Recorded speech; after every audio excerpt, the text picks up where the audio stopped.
Okay, so support for this, some of it has come from my center at the University of Illinois, the Grainger Center for Electric Machinery and Electromechanics, and some of it has come from our joint institute with Zhejiang University in China. And a few of the results are actually motivated by some survey information that we've done over the years at Illinois and other places as well. So to give you that context, I'm trying to be beyond just being anecdotal and use some real data. Why electric cars? Why do we have hybrid vehicles? Why do we have electric cars? First of all, I would claim there are lots more opportunities that they provide for operation, for control, for performance, for autonomy. It's not that electric cars need to be autonomous or autonomous cars need to be electric, but it helps, right? It makes it easier. We've seen a lot of claims and demonstrations about extreme performance, things that shouldn't happen. A car that can do 0 to 60 in 2.5 seconds probably does not belong in the New Jersey Turnpike. I know how people drive on that road. You know, energy flexibility is as important as the energy reduction, and we'll see more about that. And you actually do get significant cost reduction. You know, drivers, users experience this, and they see how that works. And we'll come back to some of these things as we go along. Interesting thing to me, and I didn't just put this in unintentionally. Ira's son is in the audience, and I'll be eating dinner with him this evening. The capability we have now is finally pushing the envelope of what we literally had more than 100 years ago. Okay, that Detroit electric car was a high performance car in 1915. Okay, that particular 1914 model is still driving around here someplace. It did not drive to this campus today. I don't think it has that much range. But you know, it was the luxury car of its day. And that company, by the way, was put together by Henry Ford and by Thomas Edison. So, you know, these folks had plenty of familiarity with electric vehicles at the same time or even before they were doing combustion vehicles. Well, what are the problems, right? Limited range, where can I charge it? I'm trying to get someplace, I don't know whether I can plug in. I'm worried about that. Gee, I'm spending lots of money for batteries. Will they last long enough? That we have really good data on now. It takes a long time to refuel. I'll try to give you that. And there's other stuff too.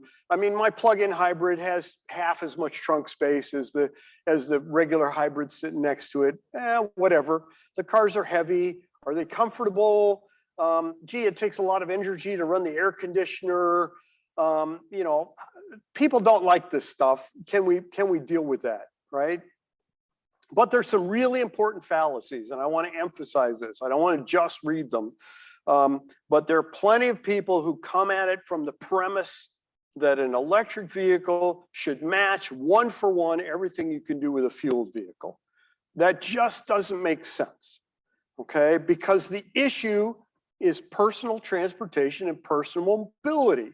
The issue is not, I like my gasoline-powered car, right? So we have to go back to the more basic questions, and I'll talk more about that later. I sat through a workshop many years ago saying, oh, electric cars will never take off. Nobody's going to buy a car just for commuting. These cars are good for commuting. They're not good for anything else.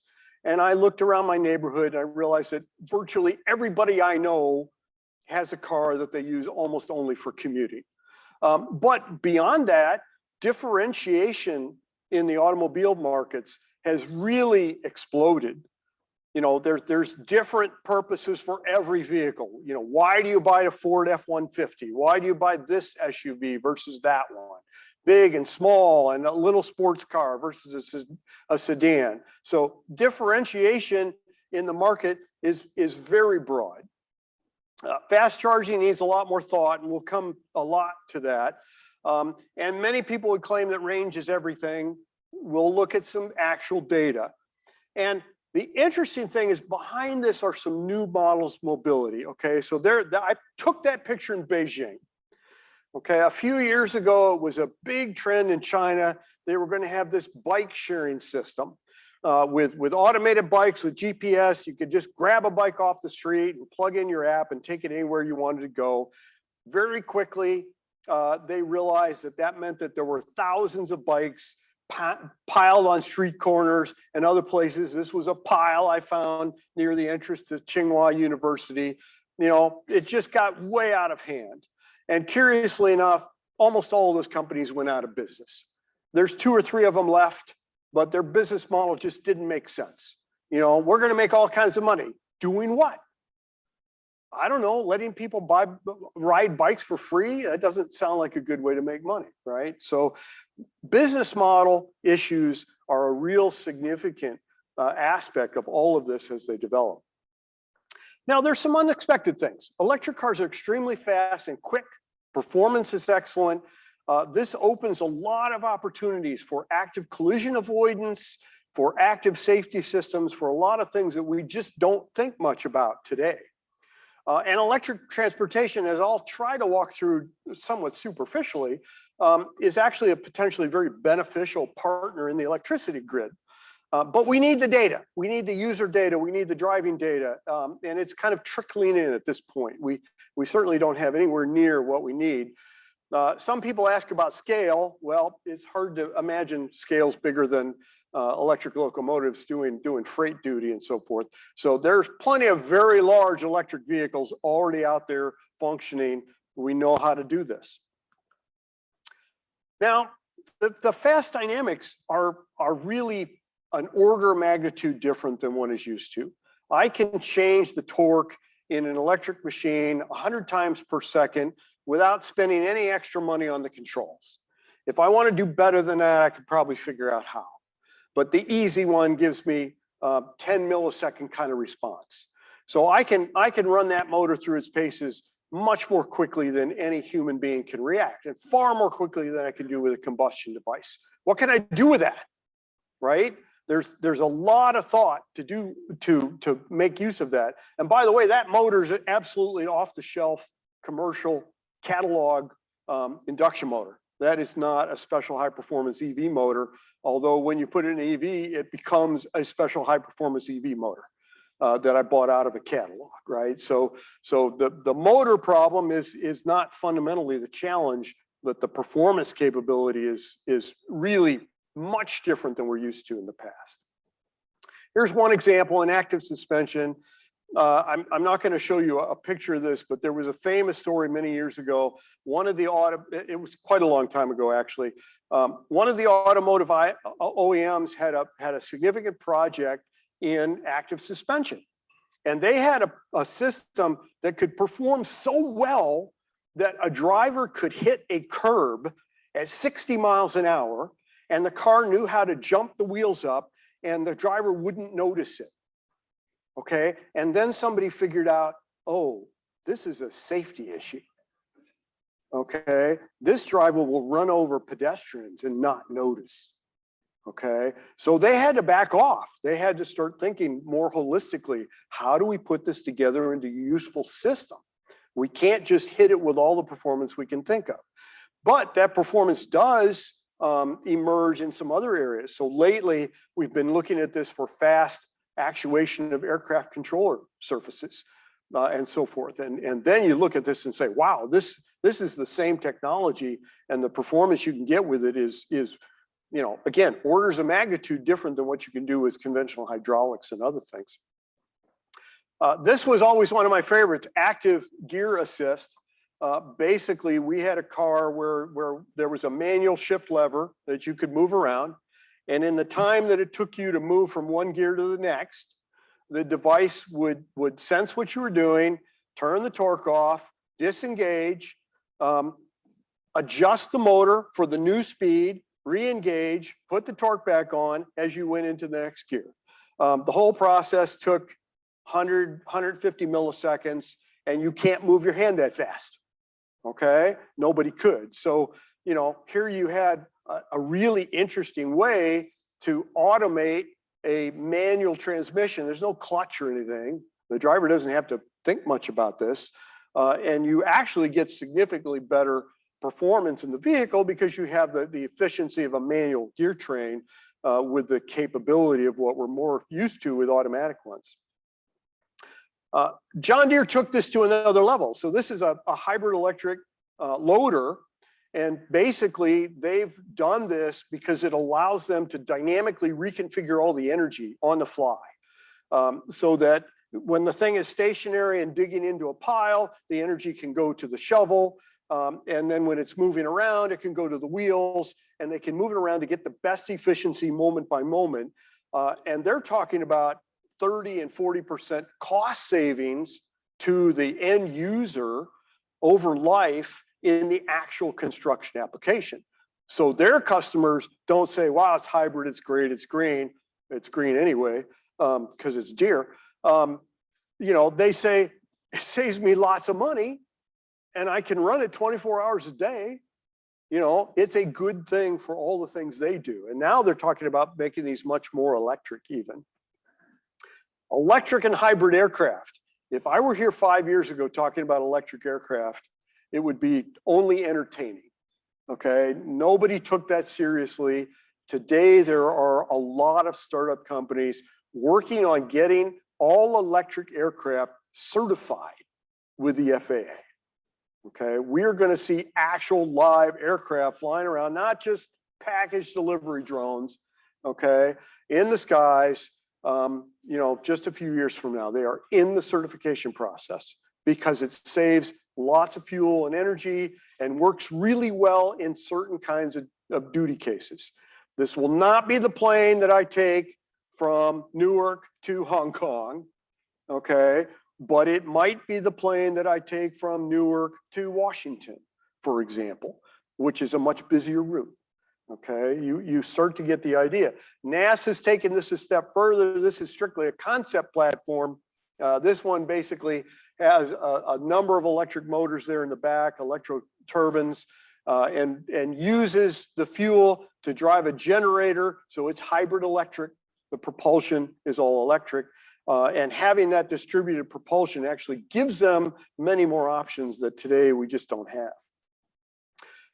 Well, of course, when I have multiple motors, I can take this even a step further, whether it's independent wheel control or four-wheel dynamic control or active interactive wheel-by-wheel braking, all kinds of other things that a driver can't handle. So when we talk about automated driving, one of the questions is, how far do I go beyond what a normal human driver is capable of in terms of operating this? And maybe we can even get to the point, I mentioned automatic collision avoidance. Maybe we can do things like dynamic crush zone reconfiguration. When I really know I'm going to hit something, I have some time potentially to do something about it beforehand. In a hybrid car, there's many different things that we do. One example would be to try to use some kind of dynamic strategy to optimize the fuel economy. One of the intriguing things in the first generations of hybrid cars, and I'm thinking of the Honda Insight, the Toyota Prius, some of those very first ones on the market, is that every OEM could kind of take a totally different direction in terms of what they wanted to optimize. So for example, the early Honda cars were strictly about fuel economy. And their performance was a little bit rough around the edges, but they could go about 3 times as far on a given amount of fuel as a conventional, as the similar Honda fueled vehicle sitting next to it, okay? The Toyota Prius was optimized more about emissions, and its emissions were they were an order of magnitude lower than a similar size Toyota sedan. What the public paid attention to is maybe irrelevant because, of course, that technology now is quite mature and lots of people are buying these vehicles. But, what direction do you take it in? And it can go a little bit too far. There have been some designs where they said, okay, we're going to optimize to get the best numbers on the the US federal urban drive schedule test, okay? Which may or may not have anything to do with real urban driving. And that's lovely, but it's, maybe not meeting a real market need. And, it's one of those things people should be trying to avoid, right? You don't want to design for the test, so to speak, right? Just like at the university, right? You don't want to just do the problems that are going to help you do good on the test. You want the ones that are going to help you learn the material, right?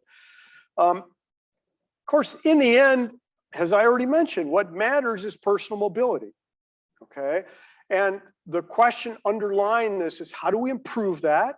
How do we revolutionize it? How do we make it safe? How do we enable it for everyone? And how does electric transportation and vehicle intelligence that maybe goes hand in hand with that, how does it help answer those fundamental needs? But you see how important it is to get away from, existing thinking and say, because, my gasoline powered car is not optimum, right? Not only do I hate going to the gas station, we'll talk more about that. There's lots of other issues with it, right? And of course, there's 100 fires in gasoline powered cars that we never hear about for every one fire we hear about in an electric car. And that doesn't mean that much, but it just means we've got to think differently.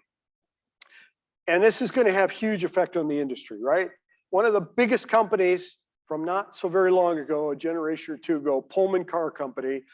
If you dig enough through the web, you'll kind of find out where they sort of still sit.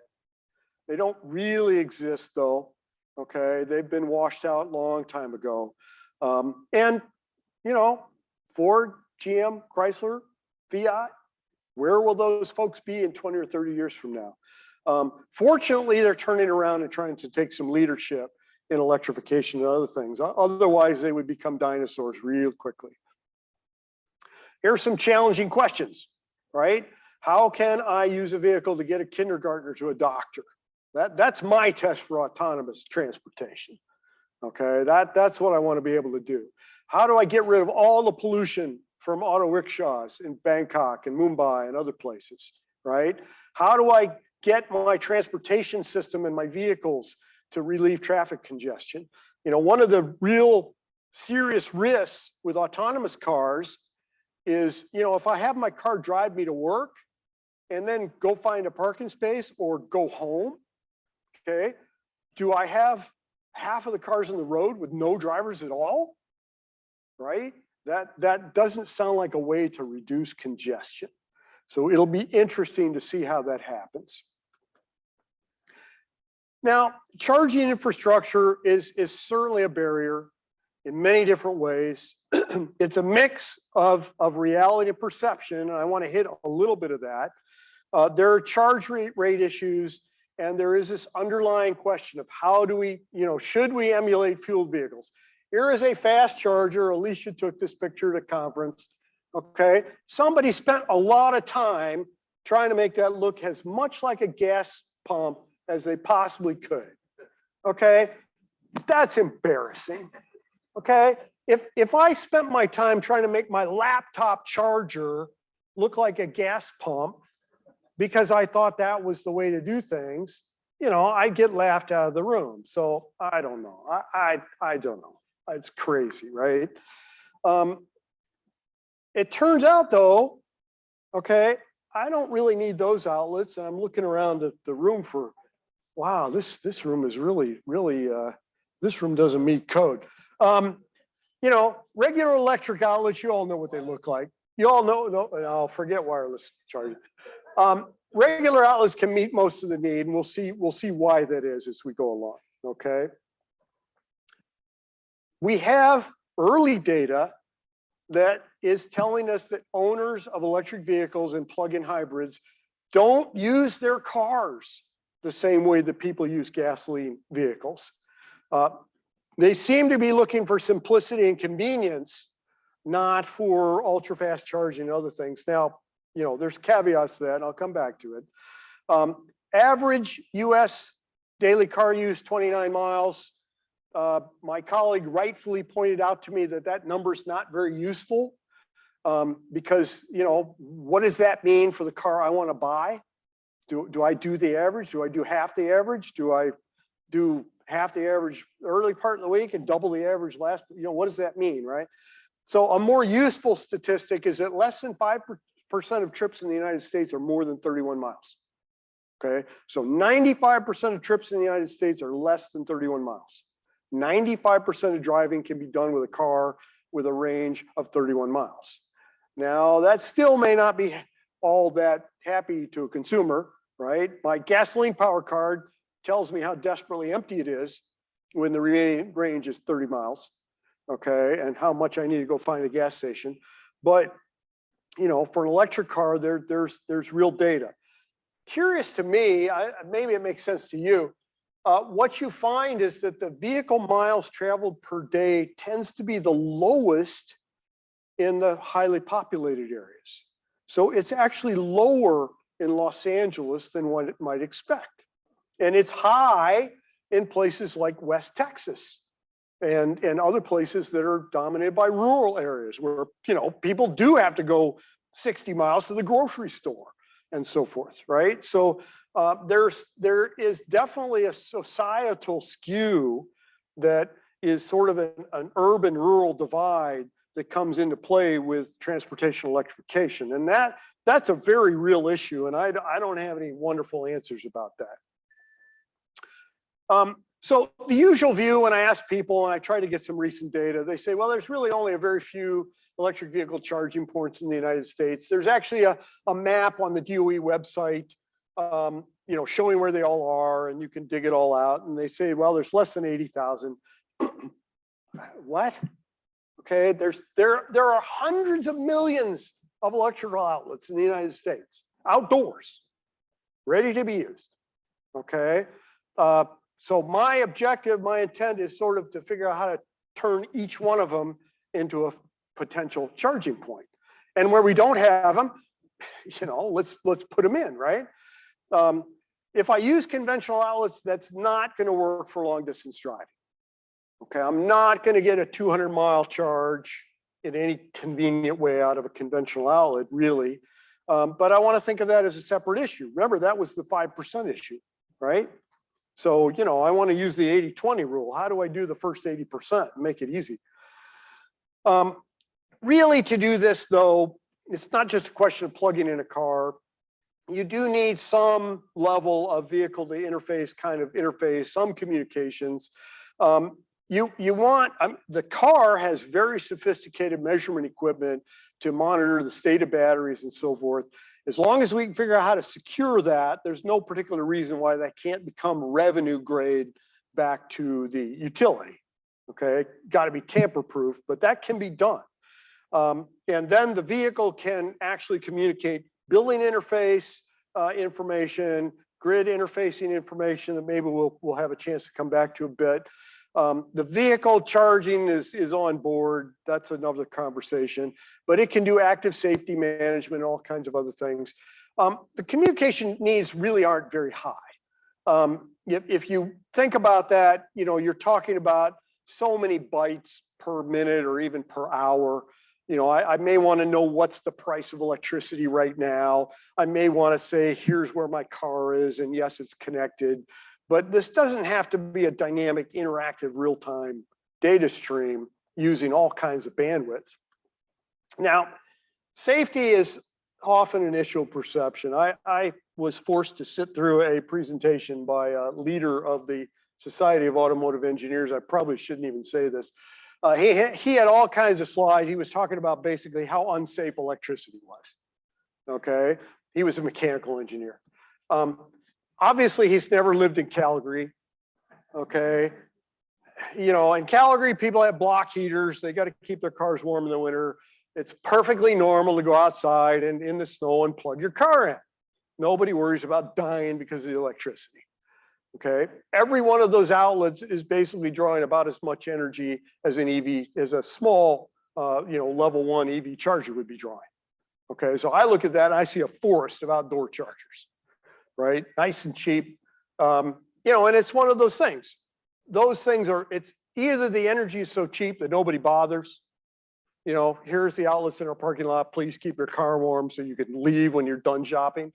Or maybe, not in this kind of weather, but maybe there's a little coin operated thing next to it. You know, you put a quarter in and turn the knob. Don't make it hard, right?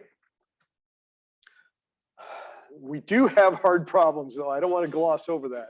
Software safety, hardware fail-safe safety, learning, testing and verification, testing software bugs, extremely non-trivial. How can I test these things enough to understand all their failure modes, to protect against their failure modes, to mitigate them? You know, these are the problems that are linked to autonomous driving. They're also linked to vehicle electrification. They're linked to fuel-powered cars as well. I mean, those problems don't go away, but certainly they come home to roost when the car is entirely operated by a software system. The power electronics in the car, primarily the charger, the drive interfaces, anything that's handling significant energy, certainly has plenty of potential capability for safety and interaction. So handshaking, ground faults, current limits, all kinds of lockouts and so forth. And I will show at least one sort of partial of a circuit during this, right? No equations, one circuit. It's not that hard to put together, basically in a plug, something that meets the legal requirements of what's called electric vehicle supply equipment. Everybody seems to think you need this big thing installed on the wall. No. Between the electronics in the car and something you can put in the plug, you got plenty of space. It's not that hard. Okay, and I can turn this on once it decides that the connection is valid, and so on and so on. It can adapt. You know, plenty of things one can do. Now, let's put this a little bit into context, okay? So-called level 1 charging. Basic outlet, 120 volts, essentially 12 amps. In my garage, I have a tool outlet like that one there on the lower left, the one to the right of the conventional one, which can do 220 volts, actually at 16 amps. 220 at 12 amps is also pretty universal. You know, these are things you can find everywhere in the world. And indeed, in the United States, code says that any residence has to have at least one outdoors as well. Now, you know, some people in rentals and other shared apartments and so forth don't have that kind of access, and we need to do something about that. But, right, these are your conventional outlets. All right, a well-designed electric vehicle can go about 4 miles on a kilowatt hour. So 250 watt hours per mile, roughly. If you take that basic outlet and you do something efficient, you find out that it's charging at about 5 miles per hour. This is a trick we took from Tesla a long time ago. They like to think of charging as equivalent to vehicle speed, right? So 5 miles an hour is pretty slow. On the other hand, my car is parked, what, 22 hours a day? Okay, so, you know, it's not driving 20 hours a day. And do a little bit of math and you figure out that, yeah, 60 kilometers each way, as long as you can get to this at work too, right, is quite plausible. Remember that 31 miles before? Okay, it's not that hard. And of course, if I have that tool outlet, I can do about double that, which, you know, makes life a little bit more convenient. You know, that's great, right? So if I drive 5 miles to a restaurant for lunch and they have an outlet and I can plug in, maybe by the time I'm done, I've recovered all the charge I just used, okay? Higher levels, okay? Level 2 charging is the most popular, and we'll see some pictures on the next one. That is not a level 2 charger. Very popular, lot of discussion. We start to see these as infrastructure on this campus. I saw several of them in the parking garage this morning. Very tempting to say, wow, this is great, right? Because it's much faster, 25 miles per hour. Now, that's still not going to get me from here to Pittsburgh, okay? So it doesn't meet the long distance drive thing. It takes my anxiety away because it gets me back to my 29 miles in, you know, an hour and a quarter or so. So this is the reason people do this, is because now I can put in my mind that, yes, I can go out to lunch, I can plug my car in. When I'm done, it's ready to go, okay? But if I'm parked all day at work, you know, I don't really need that. So I worry about whether this really has its place in the long run. Fast charging, of course, supports distance, and it's absolutely required. It's absolutely needed. Yes, we need them. I treat it as a completely separate issue.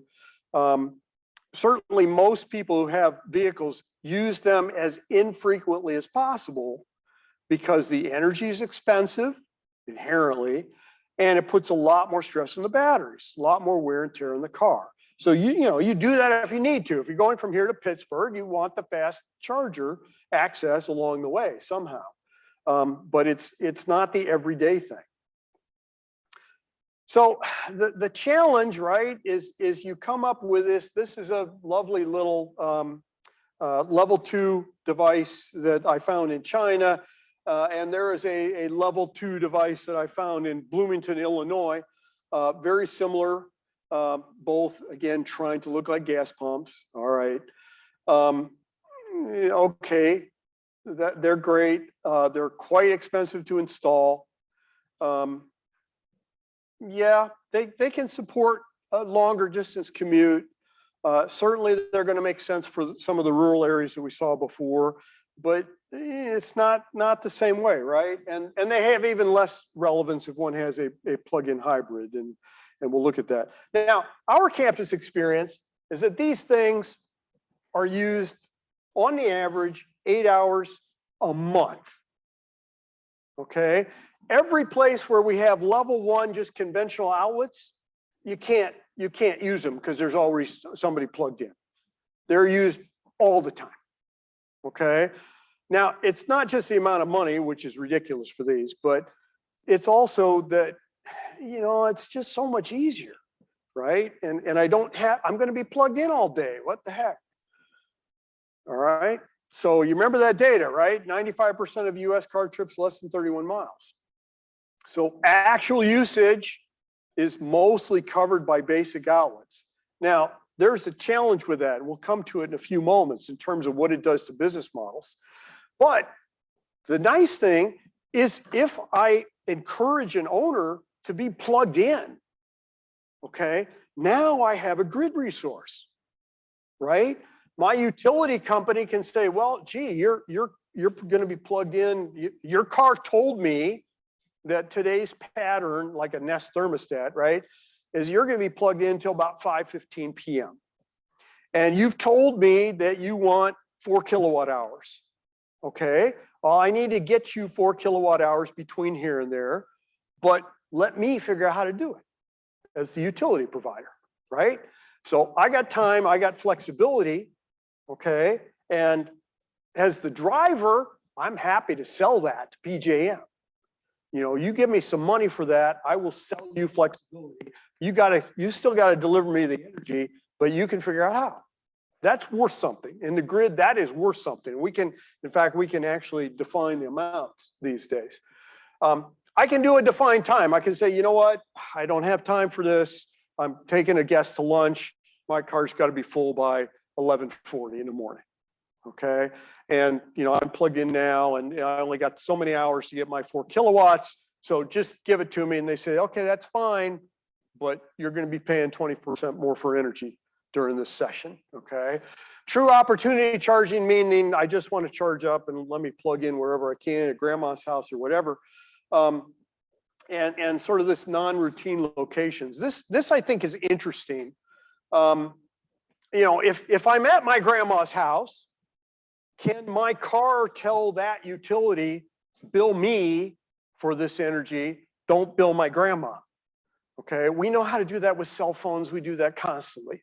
Okay, we don't know how to do that in the electricity grid. It's kind of a mess.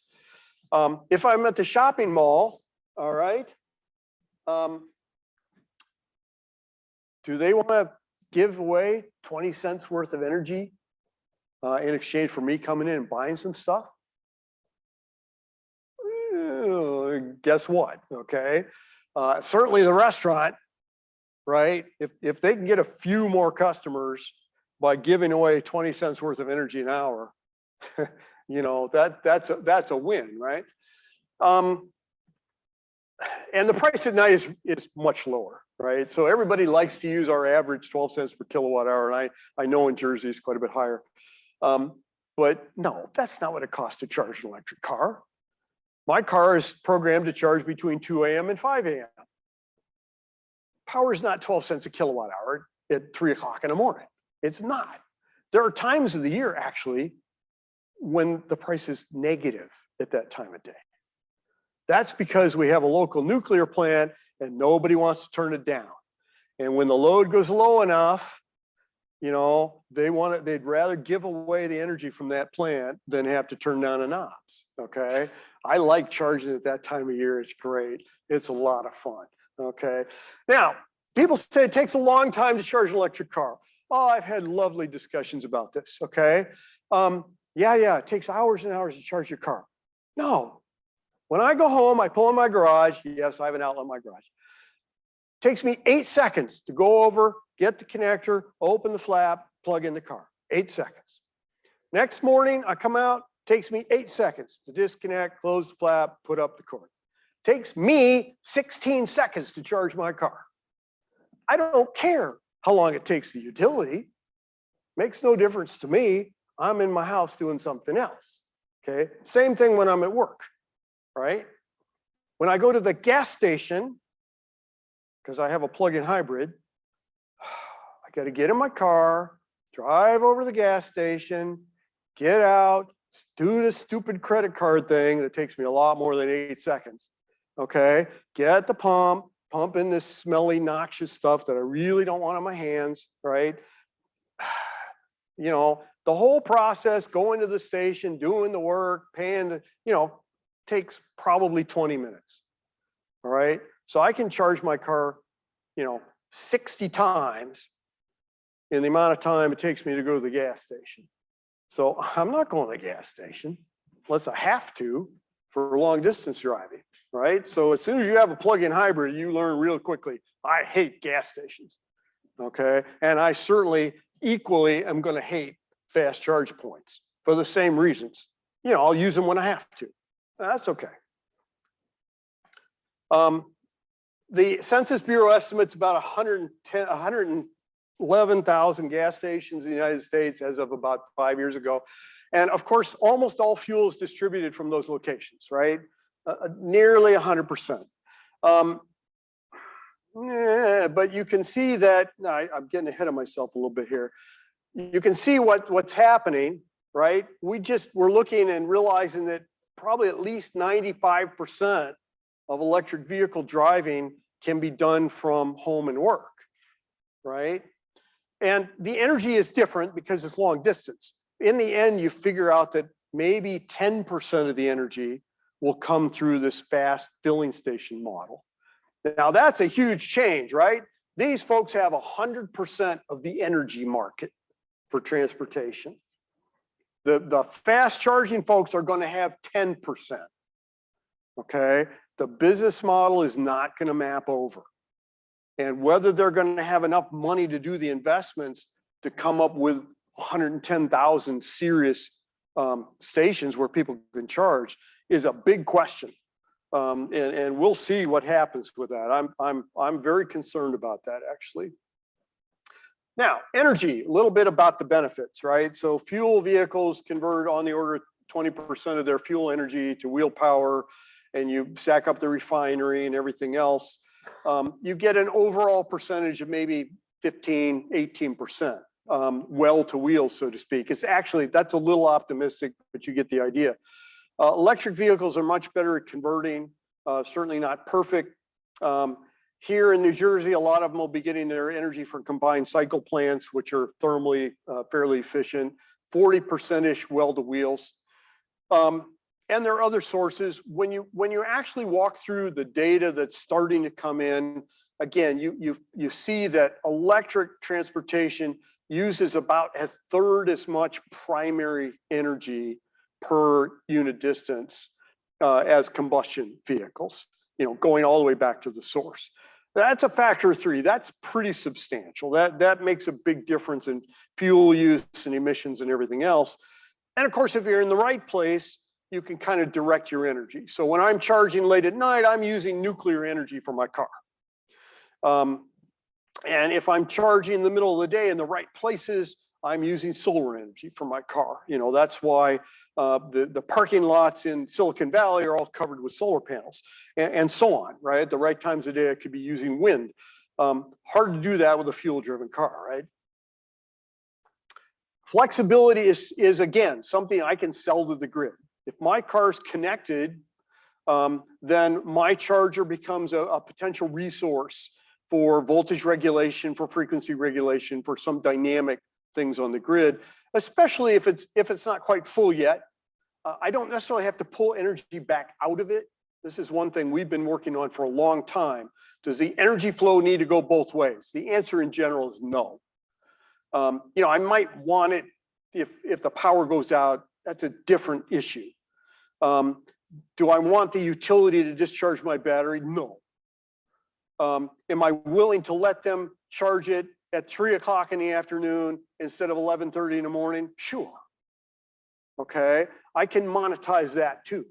And you can start to see how I can optimize things. I could try to get lowest cost, lowest stress, you know, do something as gradual as I can and so forth.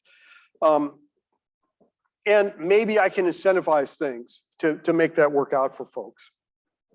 The vehicle can manage its own thing and decide whether I should bill the owner or whether I should bill the owner of the outlet. So my shopping mall can put themselves in a database and say, here's a bunch of outlets, charging from these outlets is free to whoever's plugged in, bill the mall owner, right? Or, you know, at grandma's house, I can send the message saying bill the car owner. And one can imagine a mix of those at different places. It's not that hard to imagine many kinds of metering strategies. And indeed, it's interesting to imagine parking lots where an aggregator kind of puts these together and manages it a little bit as a fleet, then sells services back to the grid. Okay.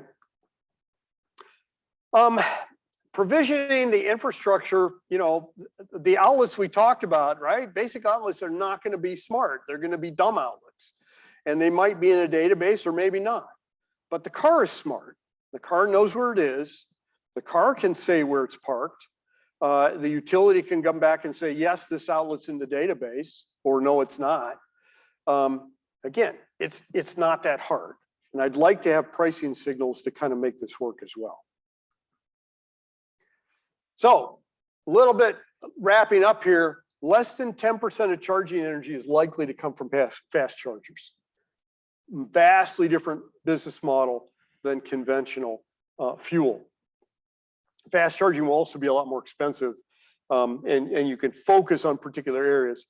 People ask about battery swaps, and I'm going to save that in case somebody wants to ask the question. There's all kinds of interesting things we can say about it, but they're a little bit beyond the scope here. So yeah, electric vehicles have significant benefits.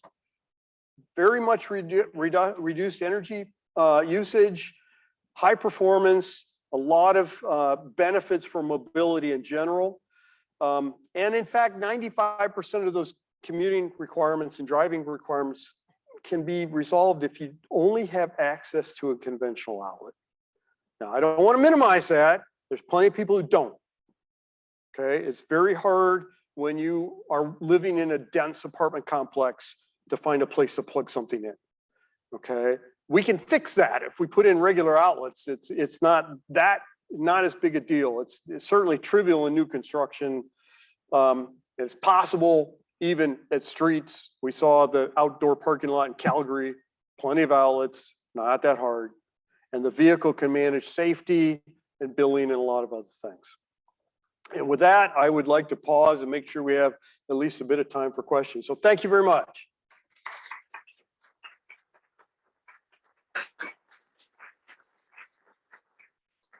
Thank you, Bill, for this wonderful 1 hour journey.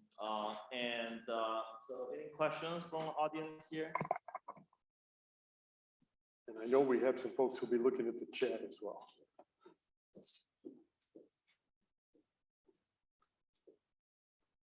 All right. I don't know if you have the answer to this, but I've been seeing a lot of these electric airplane prototypes coming out, and they look a lot different than a normal airplane. Usually will have like 10, sometimes 24 turbines on it. I'm curious if you know what design decisions are going into that versus more conventional aircraft like 4 turbines on it. Yeah, so the in case anybody didn't catch the whole question, it was really some of the propulsion issues with respect to electric aircraft. Turbine-based aircraft, the turbine system works better if it's scaled up. So turbines are more efficient, they're more functional, they work better when they're made bigger, right? So that's why we ultimately even see long-range jetliners that have only 2 engines. They can't quite get away with 1 engine that doesn't survive the safety requirements, but they can get down to 2. With electric propulsion, I don't have the same scaling issues. So I can do things at many different scales. And there are a lot of things that one can do with distributed propulsion. And indeed, for example, you can do differential propulsion during cruising, during takeoff, during landing. Much different flexibility that you really can't do with a turbine system.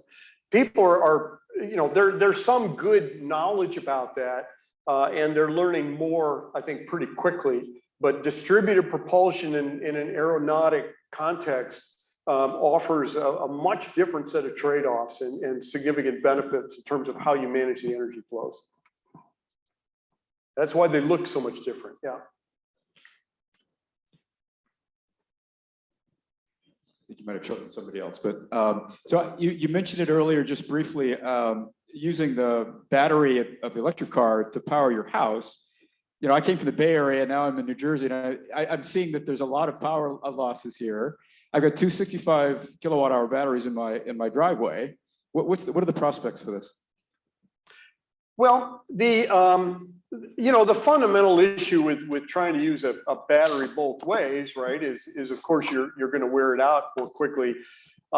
There's clearly a big difference between saying, okay, my power typically might go out a few minutes a year, and it's great to have a backup. And sure, the battery pack in my car is a helpful potential thing for that. I may want to limit the power flows and not grab whatever I could normally get from my house, but that's a nice feature, right? The issue is less that, there are many people who talk about sort of active bidirectional support for the grid.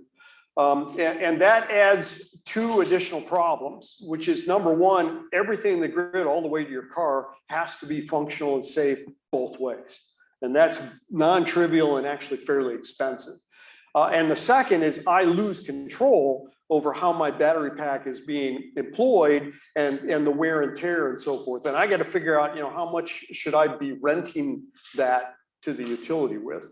So I think we can separate that out. Using your car for backup, it's not trivial, but makes sense and is something, of course, that a lot of us would love to be able to do.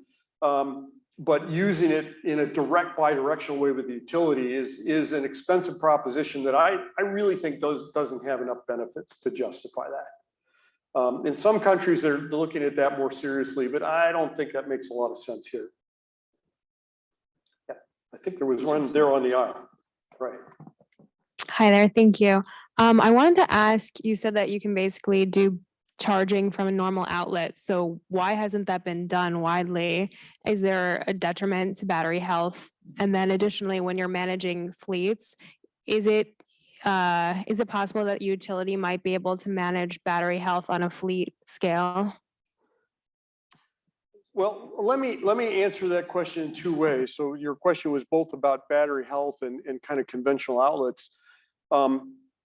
We have learned so much in the last 20, 25 years about managing battery health that has been a huge game changer. I was telling somebody last night that I remember going to an OEM many years ago, early when we were working on EVs, and we had a really interesting technology for battery health management. And we presented it to this OEM, and walked through, here's data, here's how it functions, here's why it's a great thing. And at the end, they stopped us and they said, you know what? It isn't, yours won't work. Won't work? What are you talking about? What's the issue? They said, well, we tried this one. It didn't work. We tried this one. It didn't work. We tried this one. It didn't work. So yours isn't going to work either. Okay. So fortunately, eventually we got past that. Today, battery management is absolutely a critical feature in the software of all of these vehicles, and monitoring the batteries, balancing them, checking for thermal mismatches and everything. That's why batteries in Teslas are lasting 200,000 miles. because we know how to manage them. When Toyota first came out with the Prius, it was very uncertain whether those batteries were going to last. Now, the nice thing about a conventional outlet is it basically forces me to charge batteries slowly. Batteries are always happier when they're being charged slowly. Lithium-ion batteries, by the way, are also happy when they're not full. Okay, the easiest way for you to destroy your laptop battery is to keep it plugged in all the time and full all the time. You know, a recent laptop actually has a management thing in it that will turn the charger on and off and force the batteries to cycle some. But that's how you kill lithium-ion batteries. You just keep them full 100% time and on charge. So yeah, we've learned a lot about battery management, and conventional outlets actually you know, encourage good behavior in some sense. Thanks everyone. Let's switch our focus to online audiences. So if you have any questions, Krein will stay here and interact after the seminar. Sure. So there's a very interesting question online. So one of the main takeaway of this seminar is that EVs doesn't have to be one-to-one replacement of conventional vehicle. But the question is, if in 20 years or 30 years, it's all EV, and then it has to satisfy all people's needs. And what would be your comment on this? Right. So the question is great, right? So EVs don't have to map one-to-one to conventional vehicles, but absolutely, when EVs are 100%, they have to meet all conventional needs. Okay, but do you hear how those two are very different? Right? Meeting conventional needs isn't the same as using the vehicles we have today. Okay, my fuel-driven car that sits next to my plug-in hybrid only gets fueled up once every month or 6 weeks. Okay, it doesn't get fueled up every day. You know, could I fuel it every week? Well, yeah, there's plenty of people who fuel their cars every week. So, you know, what's the best model? What's the best mapping to mobility? And the real reason I can't go much farther in answering that is because all of us know, right, that autonomous cars, Uber and Lyft and other players are coming in, and the nature of transportation is likely to change as quickly as anything else. And then, you know, part of the question will be, okay, how do electric vehicles map into this? And to take that just one step further, you know, one of the questions is what do I do if I want a car to be driving 22 hours per day instead of 2 hours per day? And how does that change the picture? You know, and that's when you start talking about battery swaps and some of these other kinds of things that you know, don't make sense in the other context. So, you know, how is this going to play out in the development of new kinds of transportation modes and models? And you know, very uncertain, but you know, it doesn't have to match what we do today with fueled cars. Thank you. There's another very good question. Can you comment a little bit on the new pressure or stress on the electric grid and how do you deal with the second life battery? Mm-hmm. Well, it's an interesting question about, you know, how does this affect the grid? Very frustrating to me. A few years ago, we had lots of utility providers who were basically trying to discourage electric cars. Okay, I don't remember too many industries that like to discourage new customers. Okay, so you know that's going to change, but you know, put a scale on it. Okay, today in the United States, about 26% of primary energy goes to transportation, and about 40% of primary energy goes to electricity generation. Okay, if 30 years from now we have all electric transportation, that means our grid has to grow by something like 60–70%. Okay, that's a massive change. So yes, we can integrate a fair amount of this into the existing grid, but we don't have the capacity to take it all the way through, you know? So it's new generation, new plants and everything else. Now, I hope that's a good problem to have. The industry loved this problem in the 1950s, right? When we built lots of power plants to handle everybody buying new appliances and having electricity use throughout their homes. I certainly hope we get to that same attribute in transportation. The good news, right, is that transportation makes a better match to renewables, which, you know, are more intermittent, less timely, but I have flexibility in my electric transportation loads. If I can match that flexibility against my resources, I can get a lot of benefits. So yes, massive change is coming. And I don't know whether everybody's looking forward and ready for it.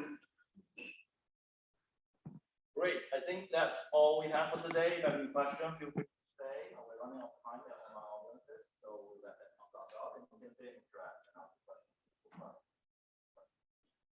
So just one announcement, our next highlight seminars will be next Thursday from Professor Anna Dyson of Sustainable Architecture Design and Professor School of Environment at Yale University. The talk will be about toward ecosystem of systems research development in architectural sciences.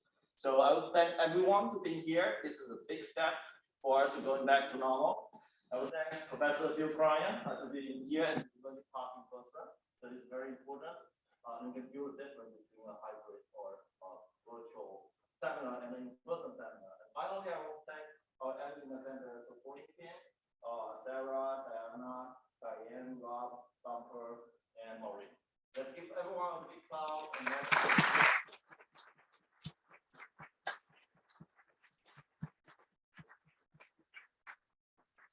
Thank you, and thanks to our webinar audience. And I'm here for a few more minutes if there are a few more questions.